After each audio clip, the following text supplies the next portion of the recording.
Okay, so I've started to record. I see that, yep. Start, and now folks should be joining us. Awesome. Here they come.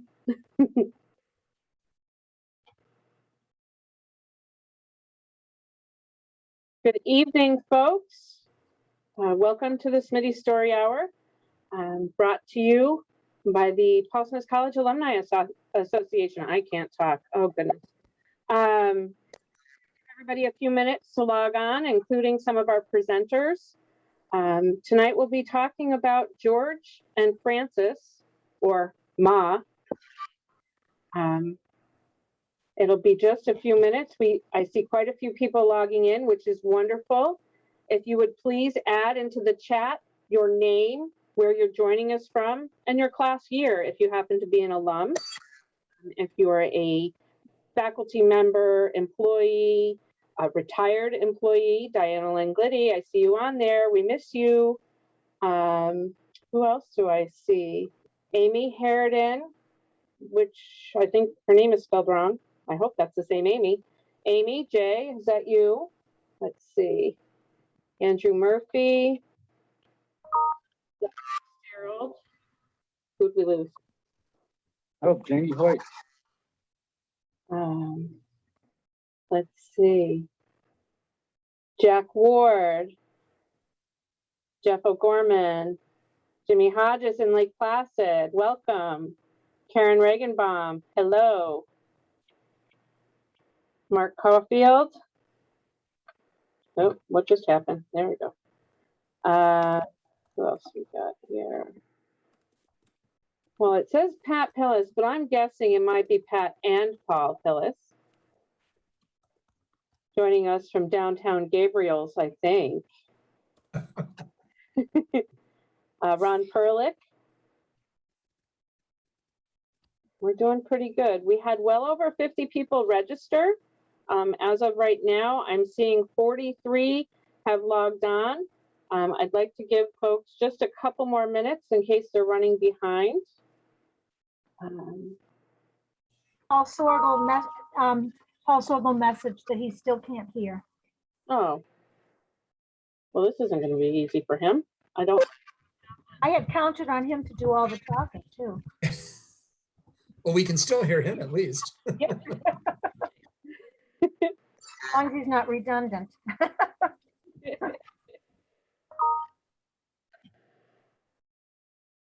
Okay. Somebody has the call-in number. Maybe we could send that phone number to Paul. I don't know if I can get to it without closing everything down. Heather, I'll look for it and I'll send it to him. Okay, thank you. Probably on your phone too, you can find it. Yeah, It's in the email. there's Jim Krause joining us again. All right, folks, we'll get started in just another minute or so. Bill Studiford has just joined us. Or I just noticed your name, Bill, sorry. Frank Whitson in Florida. How are you, Skip? Let's see. Howard Zimmer, okay. These are some names that I recognize and miss seeing people in person. Karen Frank, hoping Peter's joining you. Who else we have? Pam Nobles from our alumni board. This is great. Okay. All right, folks. Once again, welcome to the Smitty Story Hour, brought to you by the Paul Smith College Alumni Association. We're so glad you could join us tonight. Our story hour is all about the Peronis. I feel like I know them so well already, just from our brief talks in the last few weeks, getting prepared for this evening. And in just a moment, who's starting for us? Jack, are you starting us off? Yes. Okay. Am I on? Almost. I just want to give one more second here. We've got a couple of more folks joining us, and Some of our presenters are having some technical difficulties, so I want to give them just another minute in case we can get them on. Those that are watching, if you would please jump on the chat, add your name, where you're joining us from, and your class year if you happen to be an alum. Jane, I'm not sure if Luke can see your message, but yes, that is Luke Peroni, Jane. Yeah, I just saw it. Yes, it is, Janie. Yeah, pretty awesome. Must be, like a family reunion for you, Luke, right? Yeah, a lot of the, I recognize a lot of names. All right, so Jack, This is Jim Kraus. Am I on? we can see and hear you, Jack. If you'll just give us a moment, we're going to get started with, I'm sorry, Jim. We're going to get started with Jack Skelly. Paul, can you hear me? Chuck Sorgel? Nope. I don't think I'm on this thing. Ask Jim. She just said she could hear you and see you. They're trying to help somebody else get on. I think she said she could hear you and see you, but she wanted you to give them a minute. Yes, I did say that, Jim Kraus. That's my wife. She does more Zooms than I do. Somebody's got to keep you straight, Jim. This is Sue Alexander. All right, I think we've got everybody on that we can get on as far as our guests joining. As far as our presenters, we are having a little bit of technical difficulties, but we'll work through it. Any questions you have throughout the evening, please throw them into chat. As we can, we will answer the questions, usually at the end of the session, but if something comes up in the middle, I'll try and jump in where appropriate. Jack Skelly, I'm going to stop my screen share so everyone can see your faces. Hello. I'm going to turn it into speaker mode. Everyone else, if you're not speaking, you can turn off your video and mute yourselves until it's your turn to talk. Jack, when you're ready to turn it over to the next person, just say their name and we'll get them unmuted and get their video up and running again. Okay. Sound So good? I was going to turn it over to Paul Sorgel, so hopefully he's back up and running and he's good to go. Hopefully we'll have enough time to get that situated. Yeah, I promise I'll only drone on for about an hour or two, so I should be okay. Excellent. Good evening, all, and I'd like to welcome you to the Peroni story from the Alumni Association, and it's a pleasure to be part of this, and I appreciate the opportunity to be the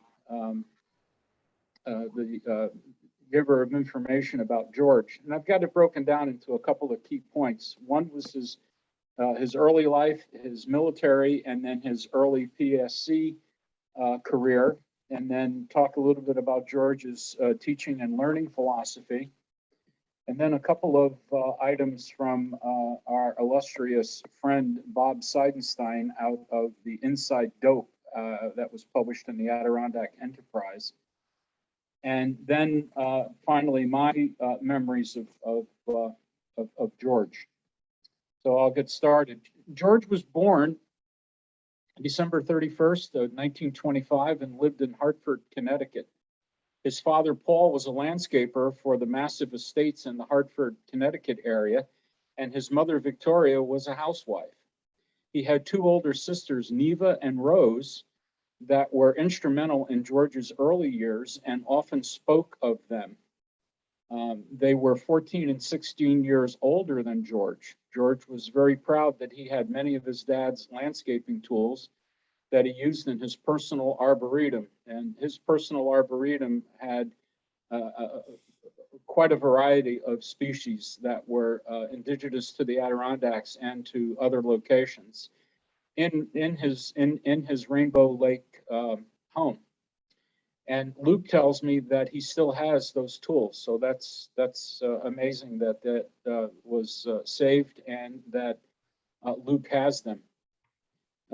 George's military career was he was a World War II veteran. He served in the D-Day invasion and the Battle of the Bulge. And the Battle of the Bulge was the last big counteroffensive that the Germans had in December of 1944.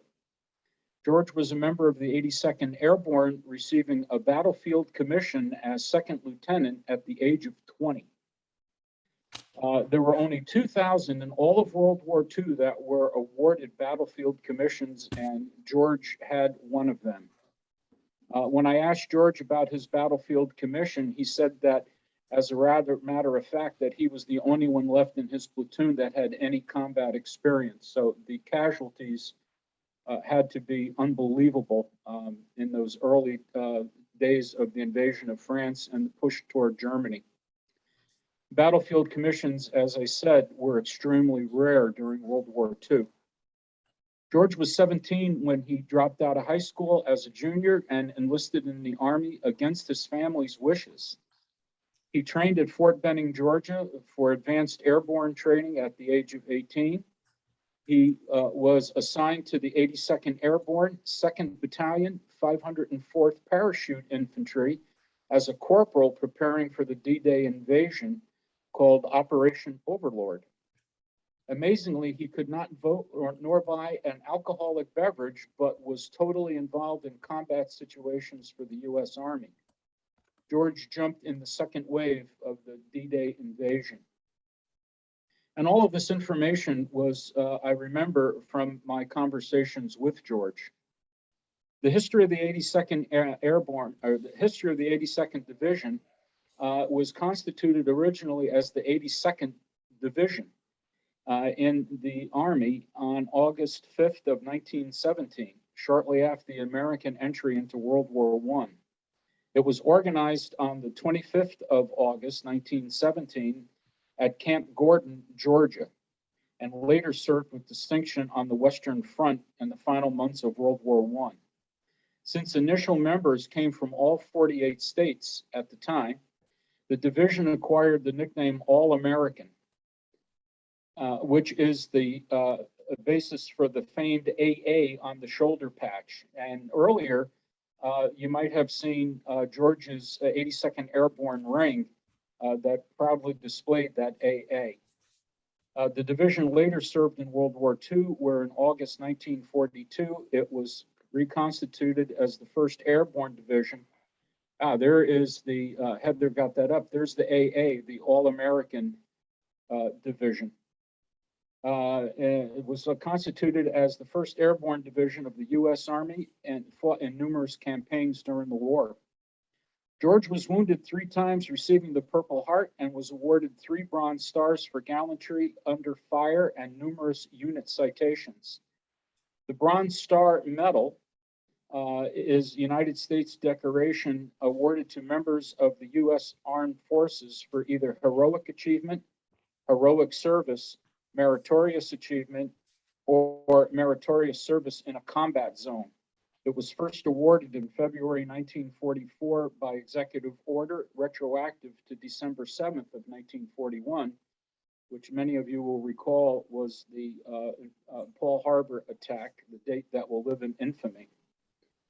All soldiers know that the Purple Heart is given to those who are wounded or killed while fighting in the nation's wars. Most also know that those that are injured or die in terrorist attacks are also eligible to receive the decoration as well. What most soldiers and most Americans do not realize, however, that the Purple Heart is a unique military award. First, it was the oldest U.S. military decoration. General George Washington awarded the first Purple Heart colored shaped badges to soldiers who fought in the Continental Army during the American Revolution. Second, until World War II, the Purple Heart was exclusively an Army decoration, and with rare exceptions, only soldiers in the Army received it. The Navy and Marine Corps lacked the authority to award it and to sea service personnel. Finally, the Purple Heart is the only decoration awarded without regard to any person's favor or approval, Any soldier or sailor, airman, or Marine who shed blood in defense of the nation is automatically awarded the Purple Heart. George had 3 of those, which is quite amazing to realize.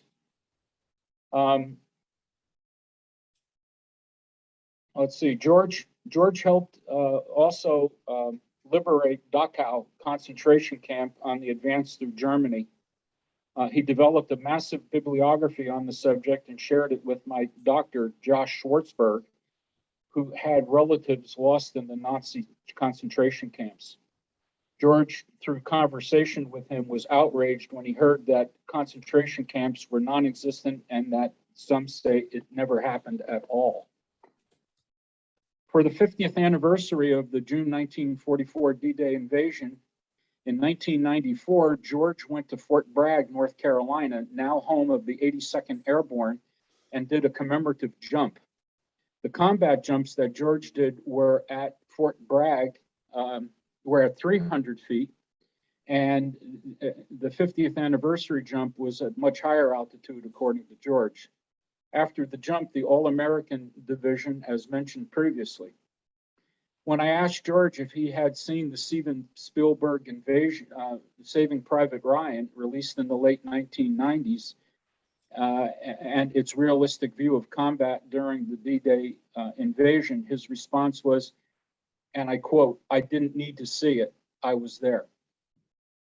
George went on to serve as an advisor to the Greek Federal Army and finally separated from service in October 1946 with the rank of first lieutenant.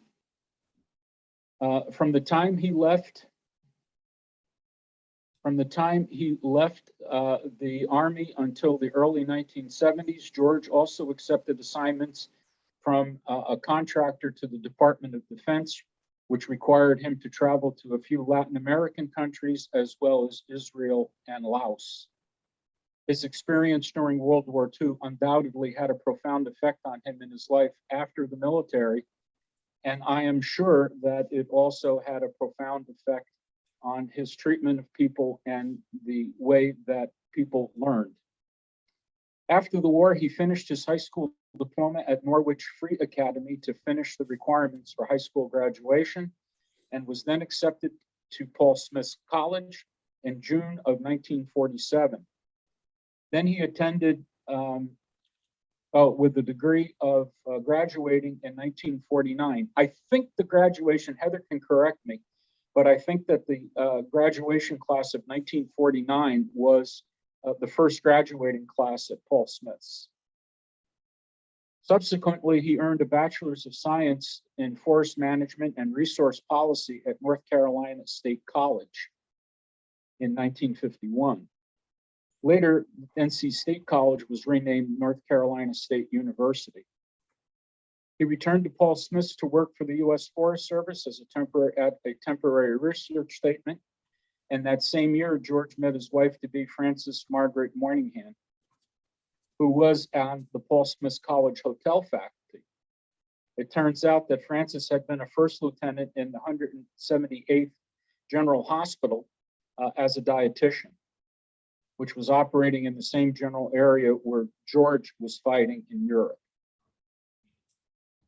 George joined the faculty at Paul Smith's in 1953 and continued studying and finally earning a master's in education and psychology at St. Lawrence University. George taught at Paul Smith's for 33 years.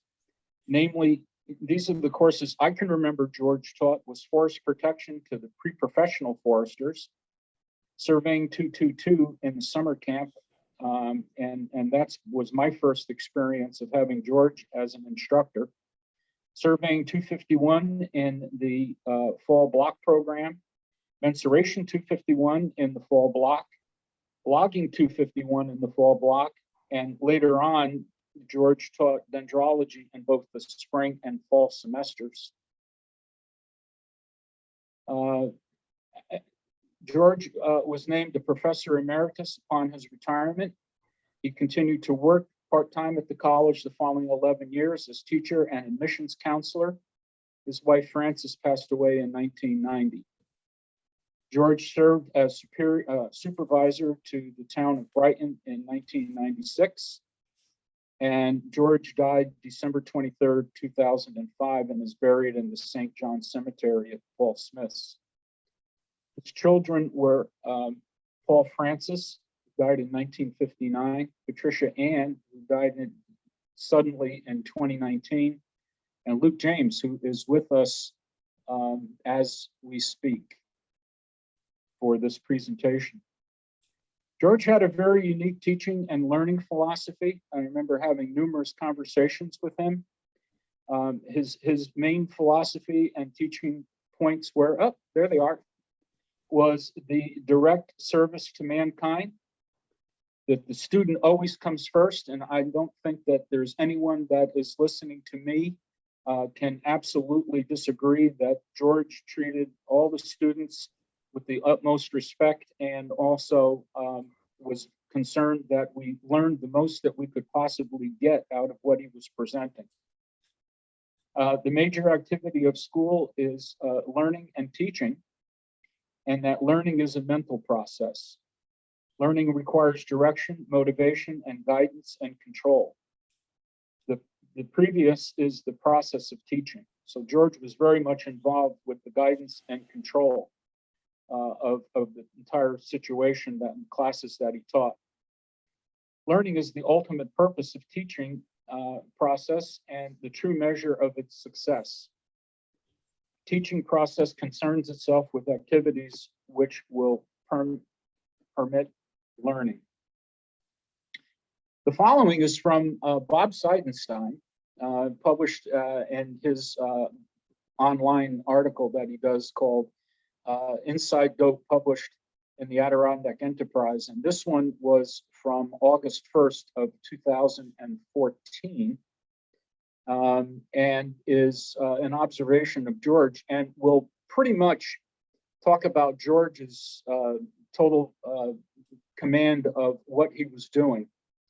George was very much a private person. He was a man of purpose. As a teacher, he had no superiors. There were other teachers I'd rate as good as George, but damn few. There were none who were better. His sense of organization was legendary. George had everything nailed down in every course, in every class, in every day. I remember Don Collins, another teacher of George's caliber with a nonstop mischievous sense of humor, telling me on the first day of the semester that George already had finished his final grades.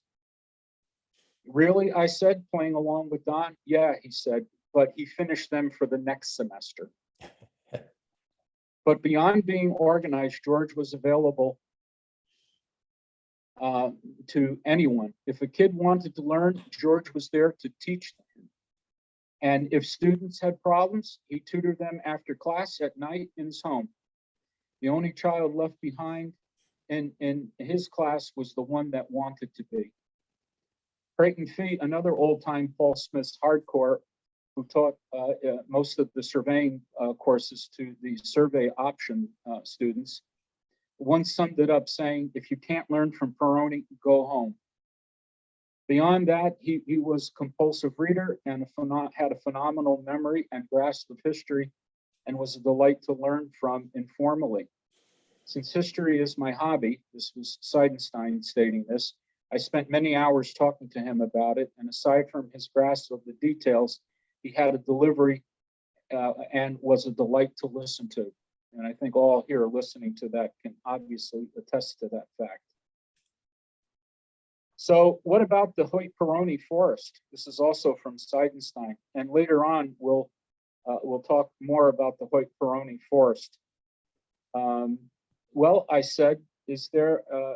It's located off of State Route 30, right across from the Lake Clear School. But 65 years ago, it wasn't so. If it wasn't a forest, what was it? It was just 40 acres of land that had been logged and then used for subsequent farming. And by the early 50s, wasn't much of anything except burned out acreage. But all that changed thanks to Hoi and Peroni and their 12 indentured helpers, AKA the students. What happened was this: Hoi and Peroni decided to plant a forest in that plot, and while it had a long and wicked learning curve, it also provided the best source of free labor since emancipation.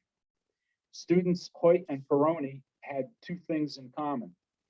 They were hard workers and they were perennially broke.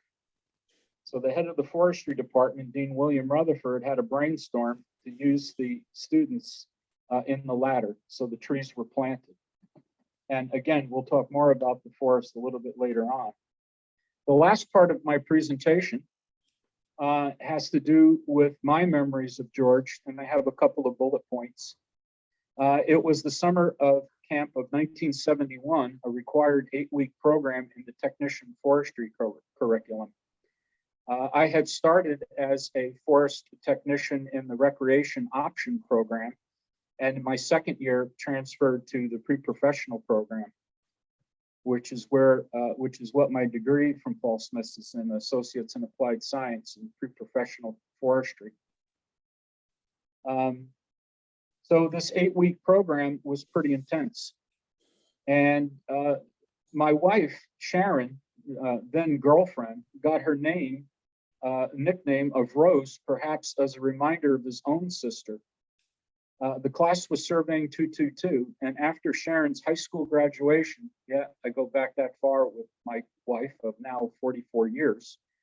I went to her high school graduation, and I hitchhiked from Lake Placid back to trying to get back to Paul Smith's, because the next day was the midterm exam in surveying 222. The Friday of the first end of that first week was the midterm. And I walked from Donnelly's Corner to the Gabriel's campus, and my friend Dave Semchek, who was in my silviculture plot crew that previous spring, I borrowed his notes and sat in the hallway in Gabriel's and studied for the exam. I scored a perfect 100 on that midterm exam. And George saying to me when I walked into the classroom, I looked like I had something that the cat had dragged in. And I told him that I was, at my girlfriend's high school graduation, and I walked from Donnelly's Corners. And he said, well, I guess her name was Rose. It made it worthwhile for you to do all of that. And I think he nicknamed her Rose because that was one of his sister's names, as I said earlier. So that's how my wife got her nickname. And George referred to her as Rose for a very, very long time, even when I joined the faculty at Paul Smith in 1977. George was legendary with his office decoration and the way the office was laid out. He always had at 10 o'clock in the morning, I would visit George after I had two 1-hour lectures at 8 and then 9. And I'd stop and talk to George, and he had his 3 saltines with peanut butter on them. And that was laid out by Fran, and also his lunch. He had pencil organization on the desk, and I would disturb them, and they were arranged from the left to the right, of the tallest to the shortest. And I would mess them up. And when he came back into the office, he'd look at them and he'd look at me, and then he'd promptly put them back in order. I talked to George in extent his philosophy of teaching. And when Dean William Rutherford retired, George was then the division chair of forestry, the division head. And he offered me the Forest Management 242 class. And I talked to him about restructuring that class to allow some computer operations in it and so on and so forth. And George was instrumental in giving me because it was a major rewrite, to tell you the gosh honest truth. And George gave me the encouragement to pursue it. And he knew that since I was a Smitty, and also that I had my bachelor's degree from North Carolina State in forest management, that this was something that I could do. George also, as I stated earlier, that the student always came first. And when I had a student that was in the foundational study program, and he did not do very well. and was asked to leave. The thing was, the student was handicapped. He was totally deaf. And he had me for introduction to forestry that year. And he would bang on the desk when I started to talk to the blackboard and writing at the same time that I needed to talk to the class because he read lips. Well, the student was surly dismissed from Paul Smith's, and I went to talk to the president then at the time, Harry K. Miller, and said, well, you can't really do that, and you can't dismiss him. And I had George's 100% backing that he needed to be reinstated. And one of the pictures that is in the stack that I sent to Heather has a picture of Paul Pillis, who was the student's advisor, myself, also the student, and me outside of the Red Mill restaurant for his graduation party that was held at the Red Mill.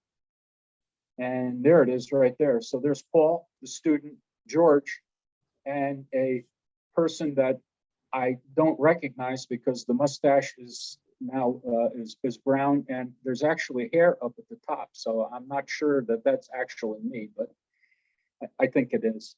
So George was very much committed to the students and backed me 100% in having this student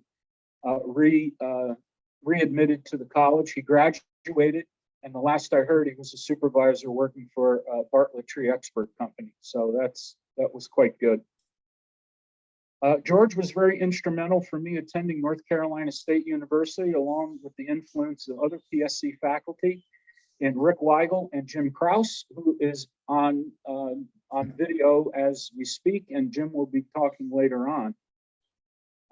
George went back to NC State for additional education and research in the mid-60s and worked with Dr. Thomas Perry, who received his bachelor's, master's, and PhD from Harvard School of Forestry. I didn't know that Harvard had a school of forestry, but obviously they did. And he worked with Tom Perry. And when I took a civics class from Tom Perry when I was at NC State, he would ask questions directly for Paul Smith's transfers because he knew that the Paul Smith people had the answers to what he was asking. And so George set all of that up because he realized that the Paul Smith people that transferred to NC State were serious about what they were doing and that they were also going to be instrumental to the School of Forestry at NC State. Okay, when George passed in December of 2005, just short of his 80th birthday, I was honored and asked to be one of George's pallbearers, as I was for Fran's death in 1990 from ALS. And the conversations that I had with George in his office informally, also during dinners, and also during the entire process of me being a student, and also on the faculty with George, and then later as George is the division chair, deeply, founded and my philosophies and my ability to get things accomplished.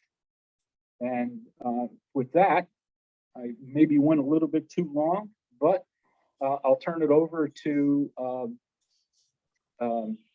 Paul Sorgel now so that he can give his history of Fran Peroni. So there is my deal. Heather, I'm not sure. I don't see Paul there, so I'm not sure what happens next. Oh, there he is. I'm here. I'm here. Okay, awesome. Jack, Heather, Sue, Jim, and most importantly, Luke. I'm truly humbled to be able to talk about Fran. There are people and places in our lives that have a tendency to change our trajectory. And sometimes you don't even realize it when it's happening. It takes some years for that to occur. Well, Fran Peroni was one of those people for me and for thousands of others. I don't have as much background. I'm going to talk primarily about the Fran that I knew at Paul Smith's, but she was born in Oswego, New York, and studied as Jack mentioned, to become a dietitian. She earned a baccalaureate and worked with young adults suffering from diabetes and polio. She enlisted in the military in 1942 and was stationed at an American hospital in London. After D-Day and the liberation of France, she was transferred to another hospital in Reims, where she also acquired a taste for champagne, which that area is famous for. And then upon returning home, she earned a master's degree from Columbia, married, raised a family, and found herself teaching at Paul Smith's with George, where they both worked until they retired. I want to talk primarily tonight about what she represented to me and to many other students and coworkers.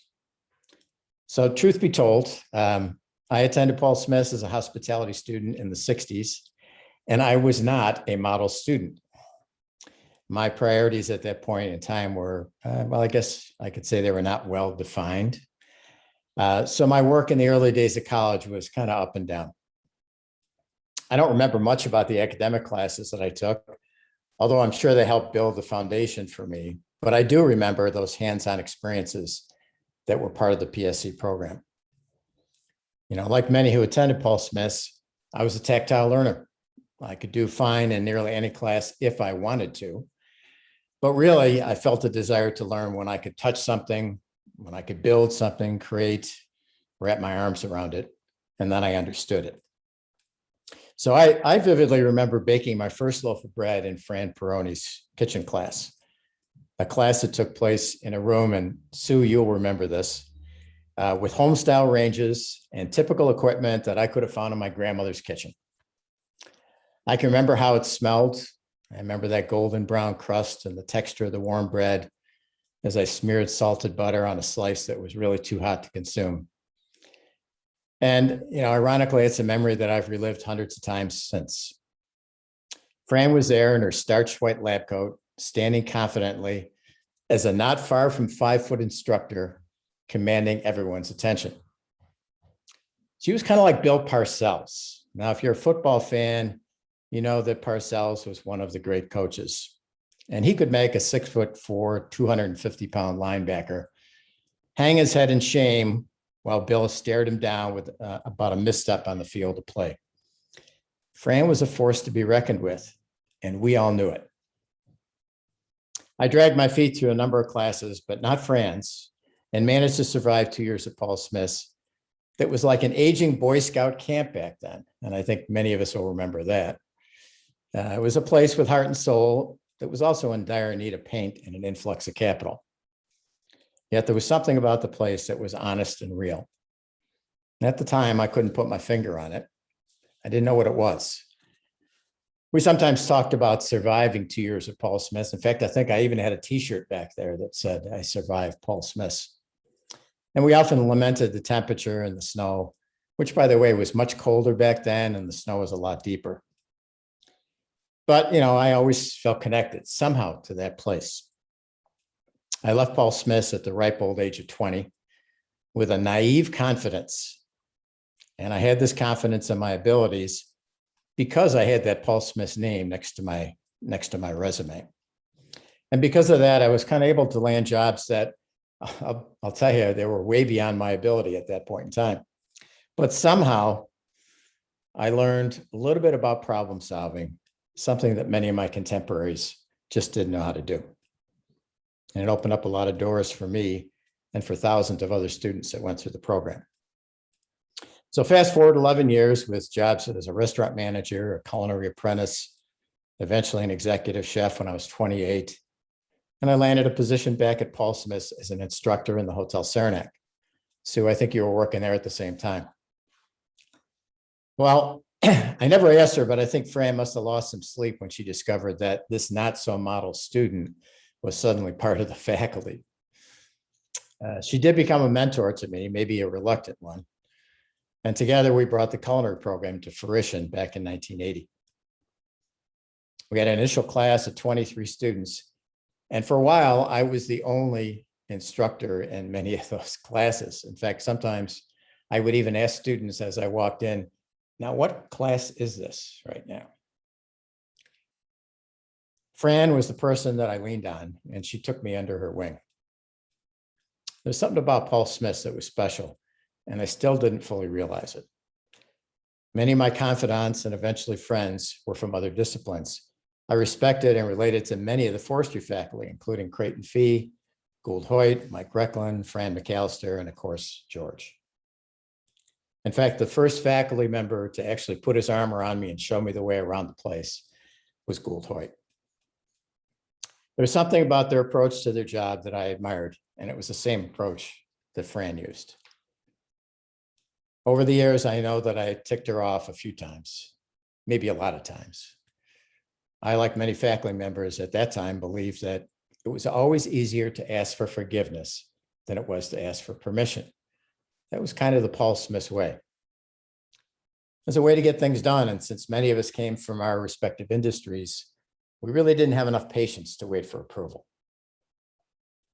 I'm sure that Fran, with her military background, found this not to her liking, yet she would still support much of what I did in between scolding me and those Bill Parcells stares.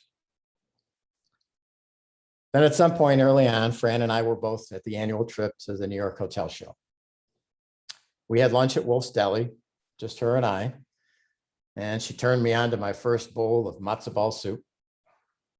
That night, we had dinner at Benihana's with a few other faculty members and told stories while a chef flipped shrimp in the air from that teppanyaki grill.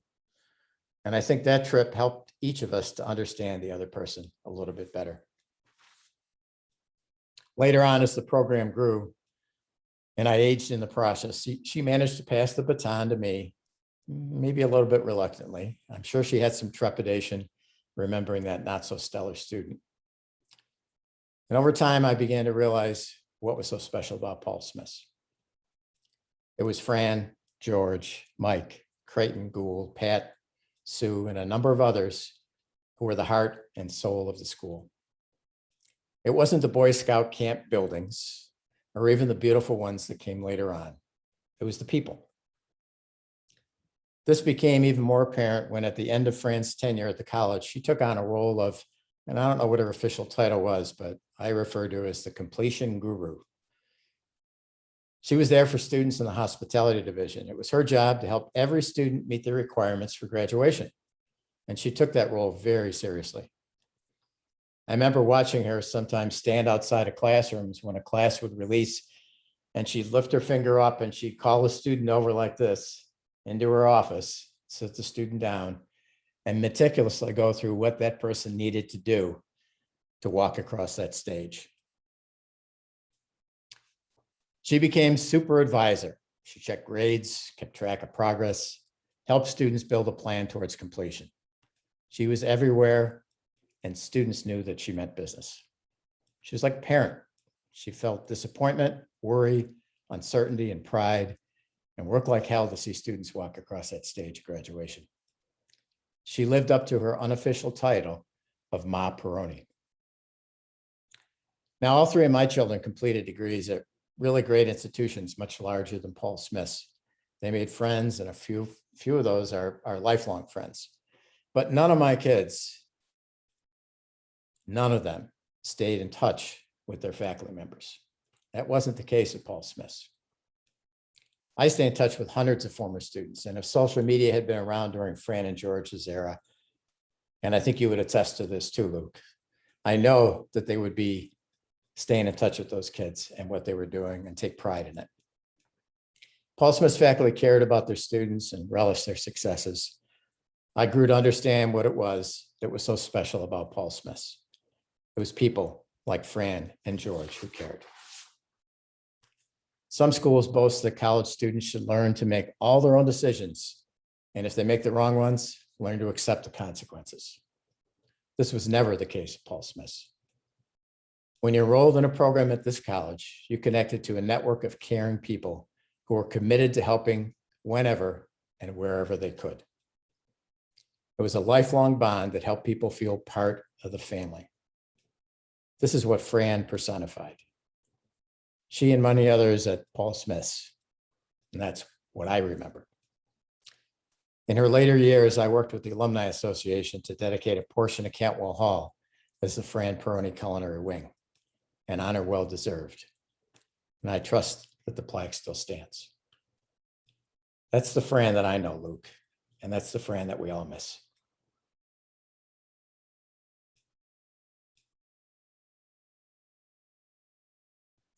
Heather, you're up.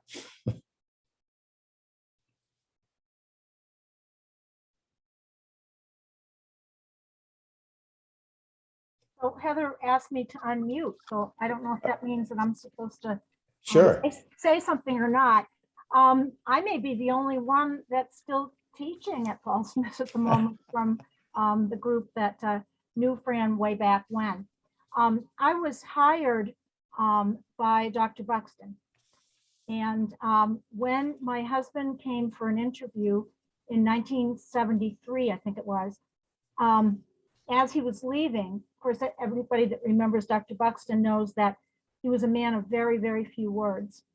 And when Charlie interviewed with him, Charlie had to come up with the questions before Charlie answered them. You know, Dr. Buxton sort of just sat there. So after Charlie was about to leave, he said, "Is there anything that you have that my wife could do?" And that's how I got my job. There was none of this search committee and having to do a sample lesson in front of the faculty and students to see whether I could do the job or not. And so Dr. Buxton hired me, and Harry Purchase had to put up with me, and so did Fran. And at the time, because I was the most recent hire, I had the 8 a.m. Monday morning lab and the lab until 5:30 Friday afternoon. And then in the meantime, in between, I had to work at the Hotel Saranac. And so anyway, I was there 1 year. The enrollment went down, as it often fluctuates there. And I ended up going back and getting a master's degree and staying away for a couple of years before I came back again. So anyway, I think about, you know, the fact that Fran was fairly stern with me. I don't know if she didn't think that I was very young. I was like 26 or something when I came there. I don't think that she really, you know, just like Paul said, I don't know if she had confidence that I would be able to, keeping an eye on me all the time as I was teaching. I remember that we had final exams. Some of you may remember this, final exams in Longton cafeteria. And so we, you know, and everybody took the same exam from all the sections. The other teachers, and some of you may have had them rather than me, the other lab teachers at the time were Linda Packard and Helen Todd. And then when Fran no longer did labs, I kind of took over the ordering of all the foods and everything. And then at that time, I organized the labs from a whole bunch of mimeograph sheets that the students had and turned them into lab manuals that the students had to buy that had all the recipes, and we didn't have to run around doing that. I'm trying to think what else. She didn't talk too much about her time in the military with me. I do remember a story that she said that they had to actually wash the carrots with an iodine solution before they could use them. I remember it because of the soil being contaminated or something. So that was one thing. These are all, I was just jotting down stuff as we were going through, thinking about that. Let's see, the Cantwell Lab, Paul described that quite well. Later on, I think we did get a demonstration mirror or something, so that if the faculty member was demonstrating something, the students would be able to see what was happening. I remember when I was not working at the college, when I was a student at Plattsburgh State, Fran contacted me because Patty was going to school at Plattsburgh State, and she asked if I would bring to Patty's dorm, Harriman House or something, or Harriman, I think it was, whatever the dorm is up in Plattsburgh, if I would bring a bag of Halloween treats to Patty and leave it outside her door. So I remember that specifically as well. So I don't know, I'm just trying to think of all these kind of abstract things. So hopefully the student plan dinners at the hotel, I don't know whether she was the one that started them. I know when I taught, there was Food Fundamentals 131 and Food Fundamentals 132. And 132, they were all block courses. 132 was the second half. And the students had to either or the second semester, the students had to either do a black tie dinner or medieval banquet. Do you remember those, Paul? Yeah. Yeah, so that was kind of a wild thing too. But I don't know, I don't know if there's any other questions. I haven't had a chance to scroll through, but hopefully these open up some memories and some of you can share some things too. I expected that Paul would kind of take over, so I didn't prepare too much. Oh, you said she started work. I remember the summers. We had an opportunity. My cat is sitting on my lap. Come on, get down. Anyway, I know that we had an opportunity to make extra money in the summers. And but I remember that first day that you came to work, Paul, at the hotel that you showed up. But anyway, so we had a chance to work summers, and I know that I worked summers with Fran a couple of times. So anyway, I'm going to stop there and see if anybody else has any questions or anybody else wants to jump in from the panelists to continue. I think next we have Jim Kraus. I'm going to ask him to unmute.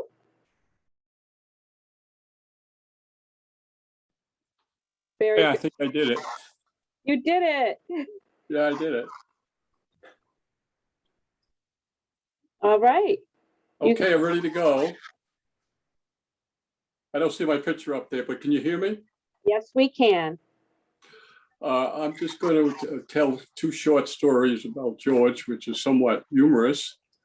And the first one involves a lean-to. I built the lean-to on Potter's Pond. And what students and I, we put in 2 seats, one on each side wall, and we spiked them to the wall. And they had backrest, were relatively comfortable. And we put a table on the deacon seat. And my understanding was that George used this lean-to, particularly in courses like mensuration. And I think the students probably nicknamed it Peroni's command post. And I could just picture George sitting there, the fire going, talking to students, and I'm sure he got a lot of use out of it. The other one was actually occurred when I was a student, or it began as when I was a student.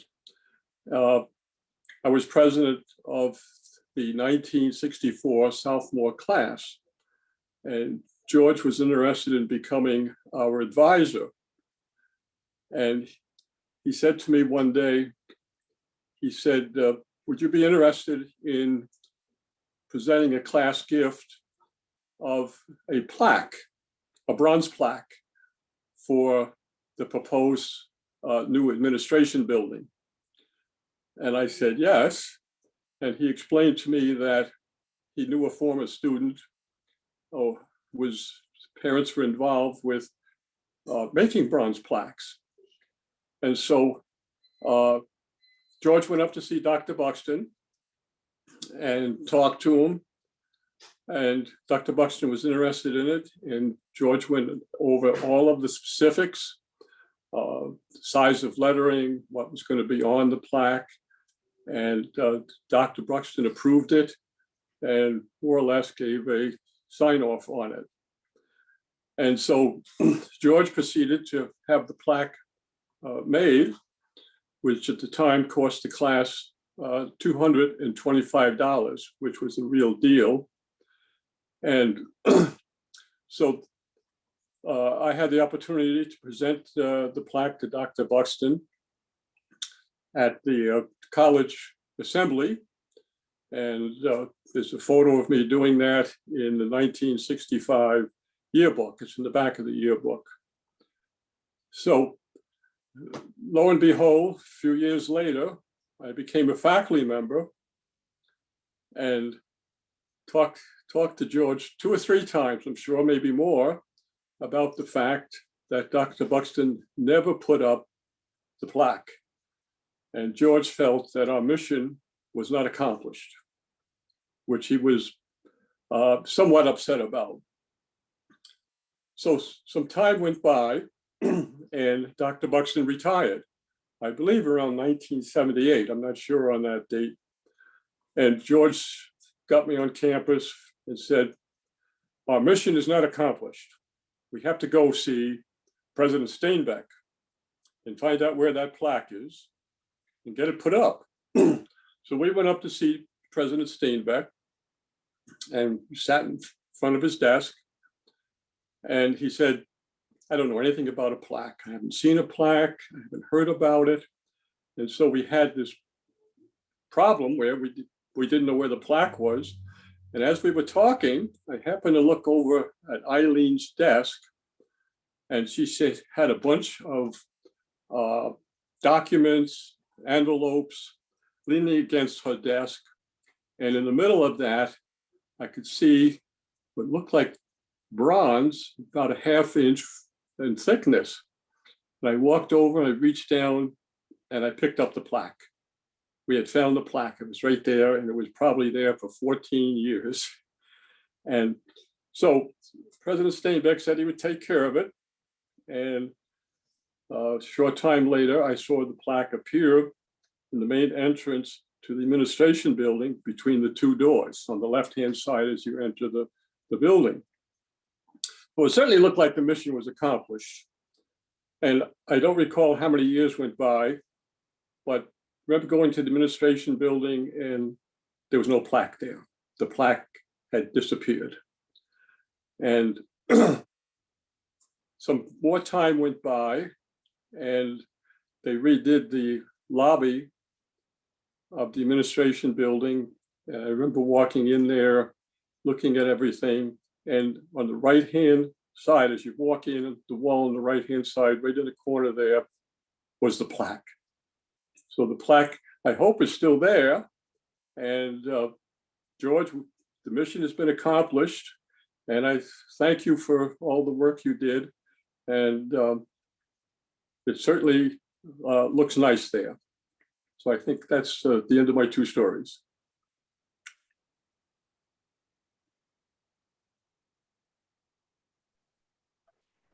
Okay. Mike Recklin, are you ready, or are we ready to turn it over to Luke? Mike, where'd you go? I think we turn it over to Luke at this point, Heather. Okay, you're up.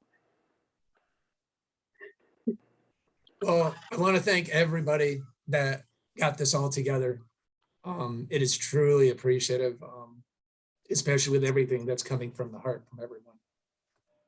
Mom and Dad were definitely made a big influence on everyone, including Pat and I. But they definitely have some funny stories throughout the years. Mom was definitely just that to everybody. That's the way she was at home. She could be very stern, not quite as stern as Dad was, because Dad definitely had that military background of a drill sergeant that everyone could appreciate. But they were both pretty amazing people in all paths of my life, et cetera, and obviously everybody else's.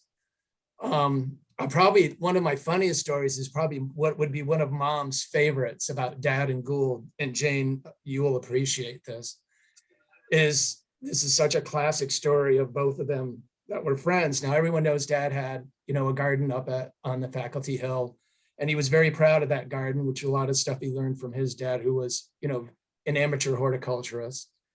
And one of the ways he did that was every spring, every fall, he would pay a student that had a truck, get a load of horse manure from the barn, put it on the garden. And then I was tasked with having to turn that over, of course.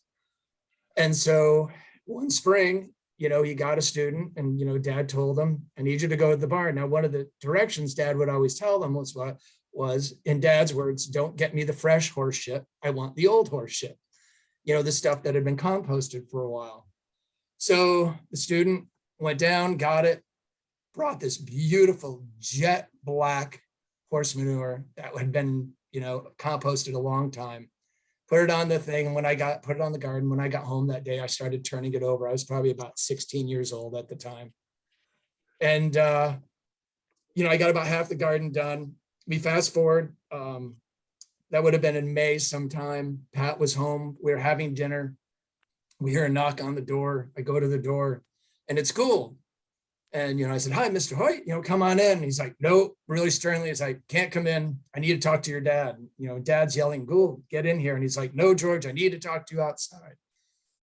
So we all kind of you shrug our shoulders. Dad gets up, they go outside, and they don't even talk on the porch. They kind of move around our porch to the front of the house. And of course, Mom goes right to the other window, opens up the window so she can hear the conversation.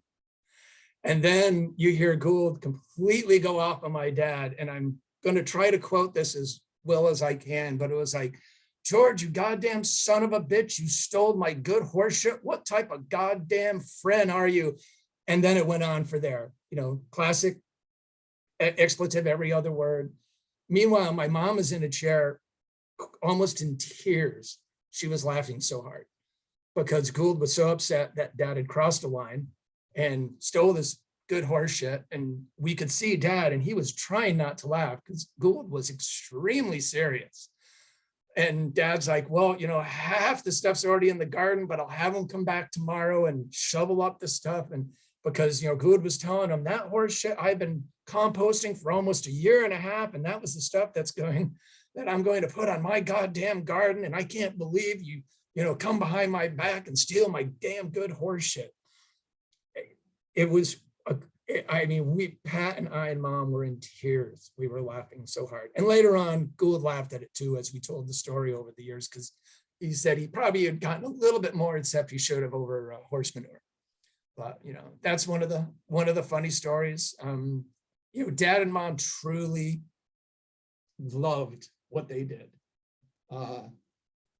They really, not many people are that lucky to be able to find their true love of what they want to do. Sorry, this is all kind of emotional weekend for me, guys. So, but they, the student came first. That teaching philosophy that Jack put up, that was basically both his and Mom's together. They kind of wrote that together, and that's who they were. It just, they were amazing people, and thank you all, for doing this. It's very touching. And I think that's about all I got, really. I mean, you guys have shared a lot of the great stories of who they were and everything. Okay, with that, Mike Recklin, it's up to you. Pull this back together. Luke, you got me. Sorry, Heather. It's okay. I'm the designated crier, so. Yeah. Okay.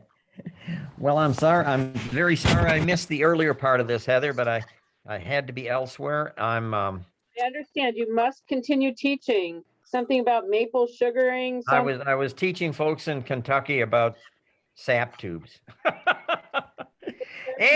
Anyhow, glad to be here. I look forward to seeing the recording of it. Okay. And seeing what Paul and Jack and everyone else contributed. Sue, I picked up the last part of your program, and I think it's just really wonderful that we are remembering these folks who had such an influence on so many of us on our ways through Paul Smith's. And I just want to kind of end this, I guess. But I think, Heather, this is what you're alluding to by saying that we had a meeting this week, just Wednesday, just yesterday, with our friends at DEC, and after a long time, we are going to be able to next summer dedicate the Hoi Peroni Memorial Forest and picnic area. The students have been working on it over the years. Brett's had some great classes out there working on it. We've been held up through administrative issues in the state. Those have cleared away, and we want to invite you all to come back to campus next year and take part in an alumni weekend activity that is going to hang the sign at the roadside, and we will have a Hoi Peroni Memorial Forest dedicated to these two wonderful folks and to all the students who followed in their footsteps and who worked on that plantation over the years, and it's the way it is now because of that continuing student effort out at Lake Claire. So you'll hear more from Heather about this, but mark it on your calendar, folks. We're going to have a good party next summer. So the dates for reunion, which is when we'll have this dedication, July 22nd through the 24th of 2022. You've got about 280 days to get your travel arrangements made. Hopefully we'll see many alums, not only those that helped plant that forest, but also just those that want to come and pay respect to Mr. Hoyt and Mr. Peroni, as well as come back to campus, because we really miss you guys a lot. This last year and a half has been hard. So where is Steve? Where is my dear boss, Steve? I know he's here somewhere. Heather, I've got one more story if I can. Absolutely, Luke. Yeah. So keep this picture up, because the story is about that Jeep behind it. Oh, okay. And this will also speak to what a saint my mom was and how utterly patient she was. Especially, you know, I think my mom's two happiest days was probably when I graduated from high school, because I, like you, Paul, was not a stellar student. I always tell people I was a solid C student in high school and barely made it out. And then when I graduated from college at UNLV, which I think they were both kind of shocked that I actually went for a 4-year degree. But so in about 1974, Dad got rid of his Scout, which was aging out, and he wanted to get a new 4-wheel drive. So one day he goes to town and he goes to Dusso's, and he comes home with that Jeep. And the story behind it is that some guy had special ordered this in Saranac Lake, and then guy got divorced, couldn't buy it. So they had it sitting on the lot. That little Commando had a V8 engine in it, which is way too big for a vehicle that size. It had this customized Hurst automatic transmission, which had a regular set of gears and then a more fun set of gears to go fast on. It had a tachometer on the front, you know, red and blue racing stripes. So he comes home in this, and my mom's like, so is this like your midlife crisis right now or something? Because my father was not a car person ever. But for whatever reason, he just went and bought it and came home with it. And Mom was like, okay, whatever. He only had it for 6 months because he figured out that the thing was geared so high, he couldn't drive it to the logging jobs that he went on because he had to drive it way too fast. And so he ended up getting rid of it about 6 months, which, you know, I was only, I was probably 13 or 14 at the time. And I was just destroyed because I had already figured out, like, going, okay, when I'm 16 or 17, I'll be able to drive that car. And I was so hoping they would have kept it, but unfortunately they did not. But Mom just smiled at him. She's like, whatever, George, that's fine. If that makes you happy, okay. And, but yeah, he couldn't drive it for beans because he just wasn't that type of car person or driver, you know, and everything. I wish he had kept it. That thing probably would be worth a fortune right now. Yeah, it's a beautiful looking machine. Oh, it was so cool. Had leather bucket seats and everything. It was really tricked out.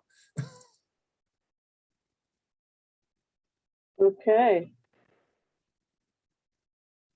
Where are we? Who are we missing? There's my boss. I found you. I had to scroll a little bit. Hey, everybody. Well, this has just been a fantastic evening. It was an honor to meet Luke this summer at Reunion. Paul Sorgo I met recently at a coffee shop. Jack, I got to meet you recently. And I'm probably the only guy in this call who never met Gould Hoyt or George and Ma Peroni. I mean, I've only been at Paul Smith's for less than 2 years now, but you know, just to sit back and listen and to the stories and the comments. And Paul Smith's is really a family. I mean, I'm learning that about when I talk to the alumni and the faculty and staff. It really is a big old small family in the woods in the Adirondacks. And I'm envious. I really wish I was a Smitty. I would have loved going to Paul Smith's. So, you know, hey, thank you, Mike Recklin. You know, you were really pushing this to get this program up and running, and the one we did earlier on Gould Hoyt. These are recorded. You'll be able to find them on our alumni webpage. It'll also be on YouTube. So if you want to go back and look at it again, if you wanted to share it with somebody who wasn't able to attend tonight, you can go back and see the recording online. We launched a really impressive little fundraiser. I can't believe the turnout we had for the response we had for the Hoi Peroni Memorial Forest. You know, Smitty stood up. I was amazed how many Smitty stood up. Smitty stood up and said, I want to help with that. And we're going to be able to put on a beautiful recreation area with a parking lot, interpretive signage, picnic tables. Again, we got the good news from the DEC that'll go forward. So thanks to your help, we're going to really have something to be proud of. This Hoi Peroni Forest is going to be something we can all be very proud of. I can't wait to cut the ribbon next summer. So Heather, that's my summary. Do you have any wrap up for us? Actually, we had one more person who was supposed to be a panelist. And I'm trying to find his name in the list so I can open his mic. He had not logged in as a regular panelist. And I can't find him. Jack, is he under a different name when he's logged in? No, I don't think he would be under PG Smith. I thought I saw him log in the chat window, I thought. What Be is under Greg Smith. remember? Is it Phil or is it? I have a Greg Smith. Is that him? Yeah, Greg Smith. Yep, Philip Gregory. All right, let me see if I can get him.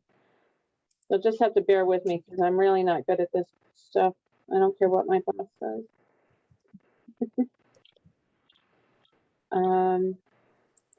Allow. Heather, after PG, I would like to do a summary. I would like to do a final comment if I can about George. So if I can do that, I would be appreciative. I'd be happy to have that happen. So I think I opened Gregory Smith's mic. Hi, Heather. You're there. Oh, thank goodness. I got nervous. Yeah, I'm sorry. I logged in just as a regular participant, so I do appreciate all the hard work that you and Jack and Paul have done tonight. It's just wonderful sitting here and reminiscing about the Peronis. I just had a very, very short story, and I appreciate everyone's indulgence. We all know that George was very stern and serious in the classroom, and that he was also very caring with his students. But also about 45 years ago, in the mid-1970s, with a young and recently hired new faculty member right out of college, he was also quite a mentor, and that person was me. When we arrived, my wife and I, in the Adirondacks for the first time, we were a bit bewildered and overwhelmed, but I fondly remember that George and Fran graciously invited us into their home up on Faculty Row, and they warmly welcomed us into the Smitty's community. And that was the beginning of about a decade that I was up there teaching in the forestry program, and I really enjoyed it. George belonged to the Society of American Foresters, which I'll refer to as SAF later on. And he encouraged me to also become a member and to advance my career in that organization. So after a few years, when we were teaching together, he asked me to accompany him on an out-of-town conference in Cincinnati, Ohio. It was an SAF meeting. So after landing at the Cincinnati airport, as I recall, we took a cab to our conference hotel. We checked into our rooms, and then we found a restaurant where we ordered something to eat. And throughout all of this, I remember George kept opening up his wallet, and he was generously tipping the taxi driver first, and then the hotel staff who showed up to our room with our baggage. And then when we went to a restaurant, the servers, he was very, just basically anywhere we encountered people who were working in, at that time, these lower wage service industry positions, he was tipping and quite generously. And you need to remember, back then, I was still pretty young. I was only a few years older than some of my students. And so I hadn't traveled very much. And tipping everyone was a bit new to me. So I must have looked kind of surprised when George seemed to leave a tip to anyone, even who would open a door for us as we went into a room. And so at one point, George must have noticed that I looked kind of surprised at his generosity. And he turned to me, and I always will remember this, in a really genuine, almost fatherly, kind of teachable moment. He said to me, "We're both very fortunate that we have professional jobs with a decent salary that pays our bills and allows us to travel. And those people who serve us aren't as well off. And they rely on our generosity to help pay the rent and feed their children. And it was a side of George that I hadn't really noticed in the classroom before or in faculty meetings. And so that really made a lasting impression on me. And it really was very moving to think about that, because the moral of the story to me is that George taught me is that looking out for others is not an obligation, but it's a privilege. And subsequently, I left Paul Smith's, went to work at the Society of American Foresters, traveled around the country. And every time that I had an opportunity to, leave a tip for someone, I quite frequently would remember that story with George, when he told us that it's not an obligation, it's a privilege to help other people. And that's one of the fondest memories I have of him. And that's my story. So thanks very much. Thank you so much for sharing that. Okay, folks. Jack, did you have some closing remarks you wanted to make? Yes, I did, Heather. Thank you for allowing me to. First of all, it was, I think I started off by saying that this was an honor and a privilege to be able to talk about George, who was so instrumental in my 2 years at Paul Smith's, and then later setting the stage at North Carolina State, and then later joining the faculties. And George was very instrumental. I painted the picture of his military career and how stern he was, and I'm sure that his experiences in Europe, led to the way that he was in terms of organization and, his responsibility that he had with the rest of his, fellow soldiers, being an officer. But there's another side of George that I saved for my final comments, and that he was probably one of the most generous and caring folks that I had the privilege of knowing. When each of my 3 children were born, he had pewter cups engraved with their names on it and presented them to him that the kids still have this day. Each one of their births was George commemorated it with the gift of the pewter cup. And the other thing is that every Christmas he had something for every one of my kids, and he loved toys that made a lot of noise. He absolutely would look for. I remember one year he went into Radio Shack and bought 3 fire chief helmets that not only blinked lights but also had a working siren in them.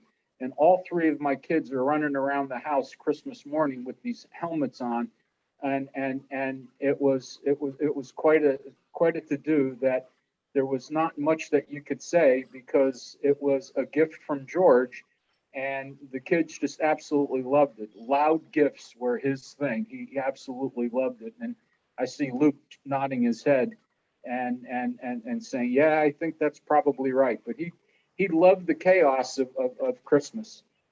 And as I said, he was very instrumental in being a mentor. I went in detail about his military and his teaching philosophy, but I saved the warmer side of George for my closing comments. And he, was very much instrumental in me attending North Carolina State, as was Jim Krause and others that were PSC faculty, and shuttled us to various, and we had very good treatment at NC State because of what George had set up for us in his stay there, and also when he went back for research. So that was George. I presented the picture of him being very stern, and because of the military background and the responsibility he had during World War II, but there was a warmer side to him as well. And I think that many of us that had him in class that didn't get to know him on a more personal level, I don't know if they ever really saw that, but I certainly did, both as a student, with him nicknaming my wife Rose, and also with the business of him being a mentor when I joined the faculty. So there was the warmer side of George, and I appreciated him. And when Luke asked me to be a pallbearer at George's funeral, I dropped everything and drove the 300 miles to do that for George, because I think he would have greatly appreciated it, that he molded many of us, he molded me, and I wanted to pay respects to him any way that I could. So there is my final story there, Heather, and I will turn it back to you. And I'm not sure if there's anyone else out there that has any other further stories or want to share any information about George, but anyway, so I'll turn it back to you, Heather, and thanks so much. I really appreciated this opportunity to share my stories of George, and also and it was awesome to have Luke sitting there and listen to all of this as well. It was tremendous. Anyway, back to you, Heather. Thank you, Jack. Thank you to everyone who presented tonight. If anyone has any final remarks they'd like to make, please feel free to unmute your mic. If anyone has any questions, if you just throw it into the chat, we'd be happy. I can read the question for you and get it answered. I think one thing I can say is I did not know the Peronis like you all did. I actually didn't really know them at all, other than through stories of alumni. And aside from some of them that really got to me, obviously, Luke, I'm there for you. I'm your crier. But hearing Sue Alexander and Paul Sorgel share stories, they were my professors. Sue and Paul taught me, and hearing them share stories from these people that were mentors to them, that got to me. So I'm going to have to be careful with further Smitty story hours. I'm very emotional. So I do appreciate everyone taking some time out to present tonight. And for those who joined us online, watching in, again, any questions at all or any comments you want to make, please feel free. Coach, you've unmuted, so I'm guessing. Yes, I have one question. When did the red hair come? What's that? When did Fran's red hair come? When did she change her hair to red? Or was it always red? It was always red. And then, as she would joke later on in life, it came from Clairol. Okay. Yeah, no, she was always a redhead. And yeah, so I want to thank everybody again. This was great. I mean, you know, Pat and I always had a difficult time explaining to people how we grew up, because, you know, growing up on the campus in faculty housing and basically having this lake and entire campus as your playground, you know, people, you know, really don't get it. I was there a couple of years ago recruiting for students, and I was having lunch with Kathy Dove, the president then, and you know, we were talking, and I told her I was from Paul Smith, and she knew about my parents. And then, you know, then she asked, and I thought it was an odd question. She's like, well, where'd you actually live? And I'm like, well, here. And she goes, well, was it Kesis Mills? Was it Gabriel's? I'm like, no, the second house on the right at the top of Faculty Hill. And she was like, you lived here your entire, like, you know, childhood? And I'm like, yeah, all the way to graduating from Paul Smith. So it was a very unique experience, because I mean, we always had students in our house. I explained to friends that I grew up with 18 to 20-year-old brothers and sisters that changed every 2 years, you know, and then they would come back for alumni weekend and come up to the house. Yeah, alumni weekend, it was just a parade of people on Friday, Saturday, and Sunday that would come up. And it was just, you know, you'd have like 10 people in the house. Mom would be cooking, of course, because she knew people were going to be there. And I don't know how many people we had up for Thanksgiving. We always had international students. I think that's where I got my love of travel, and, you know, going out to the far flungs of the United States and Hawaii and Alaska was, you know, I had met people from, you know, Haiti, from Kenya, from Japan, from China. And, you know, not many kids in the Adirondacks got that influence, you know, and it was very unique that they were at our dining room table for Thanksgiving every year, you know, and it changed. It was a pretty cool way to grow up. At least I have. At the time, I didn't know it and didn't appreciate it. Now, as an adult, I really look back on it, and it was very, very special. So thank you all. This was wonderful. Brought back a lot of great memories and funny stories. And at the end, I have whiskey and I'm going to toast everybody with Dad's flask that you would all appreciate. So cheers to all of you. Thank you. Thank you, Luke. And thank you, everyone. I'm not seeing questions come through. Jane Hoyt actually did put up a question to everyone. Did you know my parents? I sat with Uncle George under the trees in summer camp. Great memories. Thanks for making this happen. No, thank you for joining us. We wouldn't do it without you tuning in. So I love hearing these stories. I'm so glad that Luke was able to be here with us. This wedding photo just gets to me every time I see it. Oh, it's one of my favorite photos of them. They're just, you know, I think Dad's 30 and Mom's, well, they're probably 32 and 36 at the time or something right around there. Yeah, that's one of definitely Pat and Mi's one of our favorite photos, that's for sure. Did they get married locally? No, they got married in Oswego where my mom was born. That's because at that time her dad was a lawyer and that's where she grew up. So that's where they had the wedding, was in Oswego.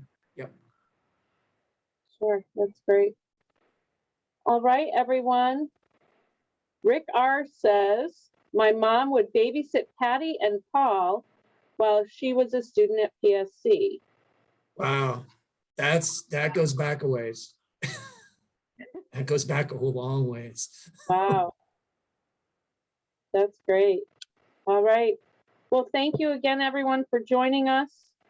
I think, oh, Ron Perlick has a story. Let me see if I can open him up real quick. Hang in there, Ron. I got to figure out how to do that again. I'm going to figure it out. Allowed to talk. Ask to unmute. Ron, I think you can unmute yourself now and you'll be able to talk. Okay, great. Hi, Ron. I wanted to share this story when we were having the tribute to Professor Hoyt, but it really is a Professor Peroni story. So I'm glad I have this opportunity to share it.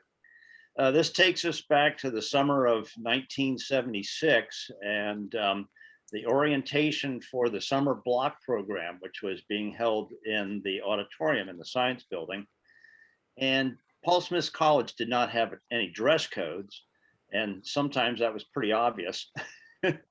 But generally speaking, wearing the thermal underwear as a regular garment and wearing a hat indoors were frowned upon. So here I am walking into, I'm not in the thermal underwear in the summertime, but I do have a hat firmly placed above my head as I walk into the auditorium, and I'm walking up the stairs to find myself a seat, and Professor Hoyt is leading the orientation, and he turns and speaks loudly to me and says, "Take off that hat."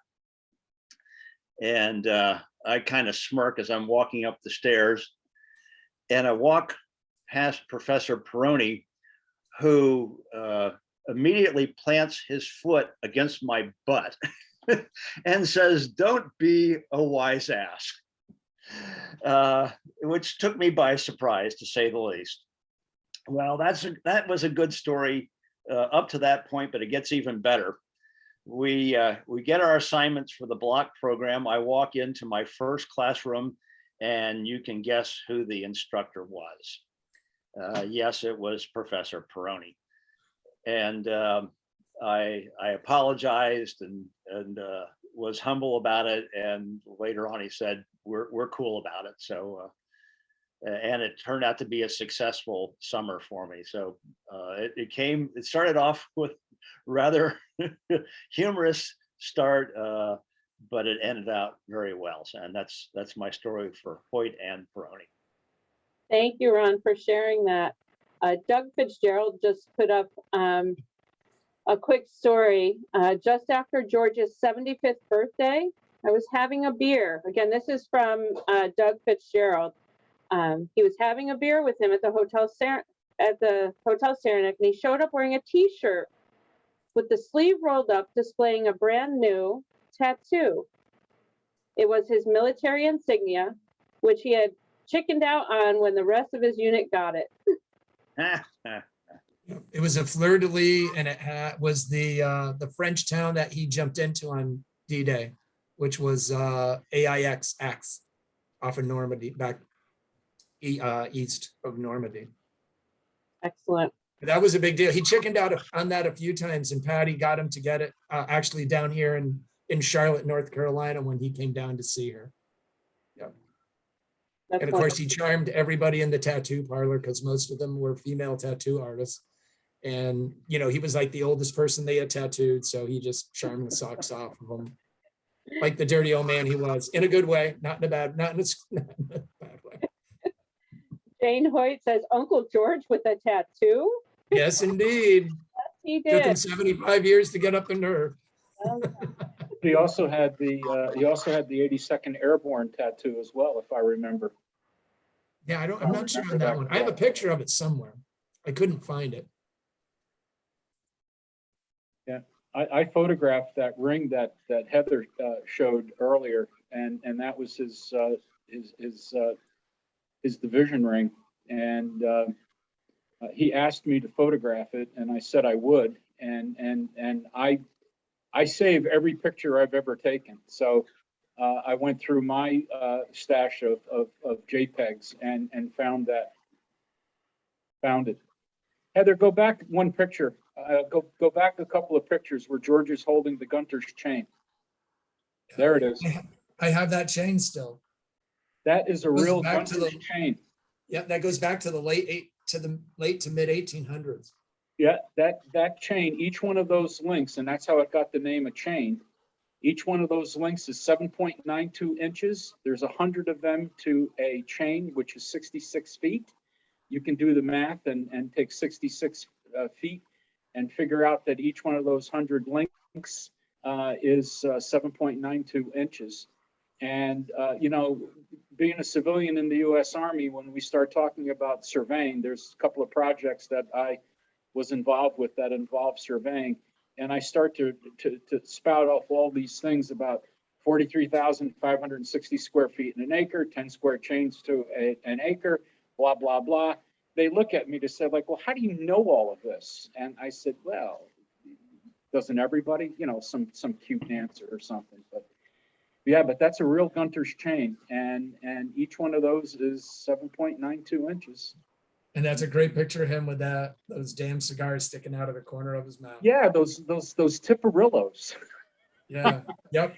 And he also smoked the Perotis, those Italian ropes, as I used to call them. They were those ropes.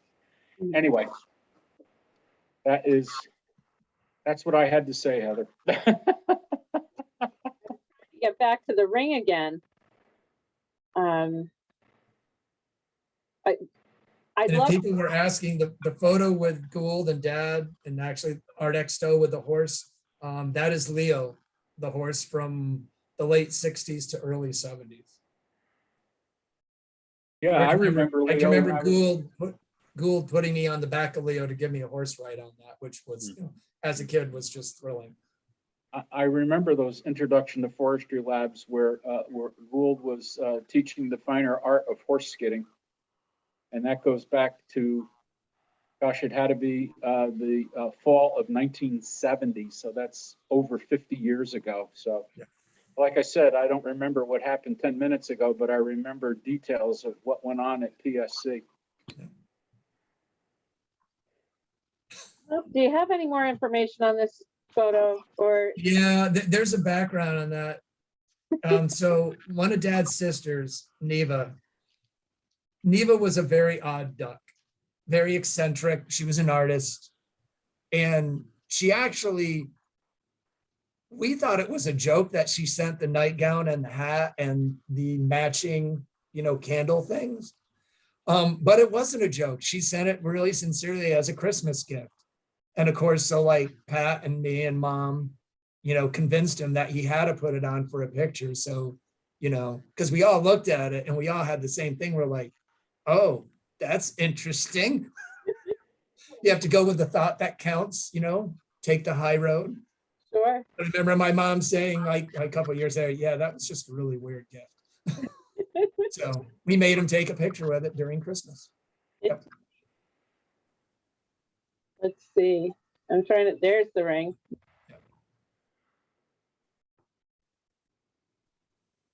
Yeah, I tried to talk about the insignia. There's the jump wings. When you're in the military, you wear your accomplishments on your shirt, which is commonly referred to as a blouse, and you wear those wings very proudly, because not everybody that goes to jump school becomes an airborne, paratrooper. And for George to be in his teens and being in the 82nd Airborne is quite an accomplishment. And I didn't get into when he was promoted to second lieutenant, in that they did an aptitude, and George, not having a high school diploma, scored very high in his aptitude testing, and that's the background of how he got that battlefield commission, which I said was incredibly rare. In all of World War II, there were only 2,000 such granted, and George was one of them. So that was quite an accomplishment. But there's the jump wings, the parachute, and the All-American emblem, and of course airborne. So it's quite a to-do, and all of these experiences he had, I'm sure, shaped and tailored him into the way that he was, being so organized, because he had such a responsibility as really a kid. I mean, he couldn't buy a beer and or vote, but yet he was in charge, a second, lieutenant in charge of a platoon. Amazing, just absolutely amazing. So. Okay, folks, how are we doing? I think we're good. All right. Well, thank you again, everyone, for sharing your stories with us. Luke, for sharing your parents with us. Thank you. It's been my pleasure, actually, and I look forward to learning more about your stories, and hopefully we'll share some with you. Our next Smitty Story Hour is coming up November 4th. It will be a mystery guest, because I haven't nailed that one down yet, but I've got a little bit of time. We'll all come back. See you in a couple weeks. Anyway, stay tuned. We'll be sending out information about the upcoming Smitty Story Hour. In the next day or so, we'll have this recording up on our website, so you can take a look at it in case you missed something, or if you want to just listen to it all again. Thanks again, everyone, for joining us. We look forward to seeing you at Reunion. About 280 days. That's July 22nd through the 24th. And I'll see you at the Hoi Peroni Forest dedication. Thanks again, everyone, and we'll talk soon. Thanks, guys. Bye. Good night, everyone. Thank you.